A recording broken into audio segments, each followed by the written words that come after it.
la 27e délibération. Monsieur Le Texier, allez-y. Oui, merci, Monsieur le maire. Chers collègues, une intervention en forme de point de vigilance sur la ZAC Malper. Cette ZAC pose de nombreux problèmes puisqu'encore une fois, vous mettez la charrue avant les bœufs. En effet, les habitants vont arriver sans que n'existent des solutions de transport modernes et durables, sans par exemple de bus en site propre intégral ou de réseau express vélo sans en rupture, qui seraient nécessaires vu le nombre très important d'habitants qui sont attendus. À tel point que vous avez avoué en conseil que la jonction S devenait nécessaire car l'artificialisation précipitée de Malper allait provoquer des embouteillages importants.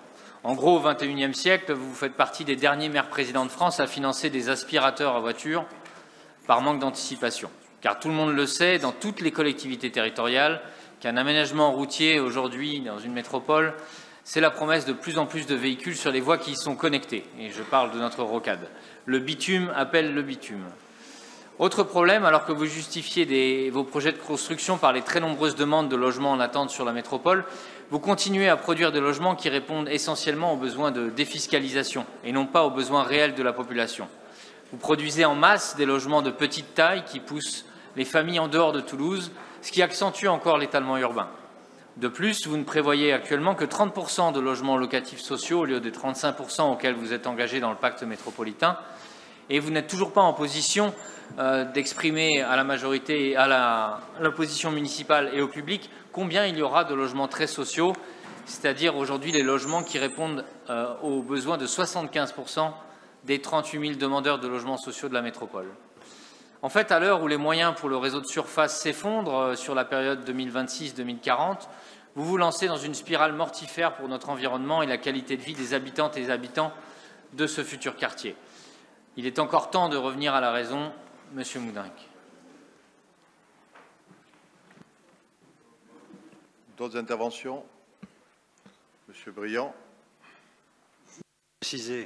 Juste pour préciser à Monsieur Le Texier qu'il ne s'agit pas du compte-rendu annuel d'activité sur cette ZAC, qu'il ne s'agit pas d'une modification du dossier de réalisation de la ZAC, qu'il ne s'agit pas d'un programme particulier, mais juste de la cession d'une emprise qui appartient à la ville à Opitea.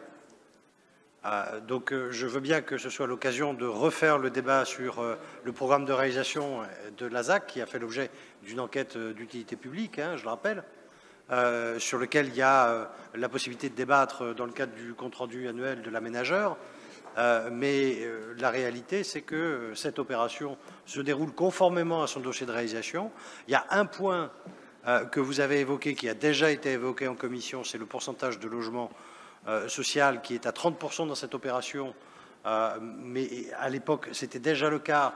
Et il y a effectivement des taux qui peuvent évoluer entre 30 et 35% en fonction des opérations, mais la réponse a déjà été apportée. Pour le reste, et le maire de quartier, Émilien Esnault, suit ce dossier dans le détail.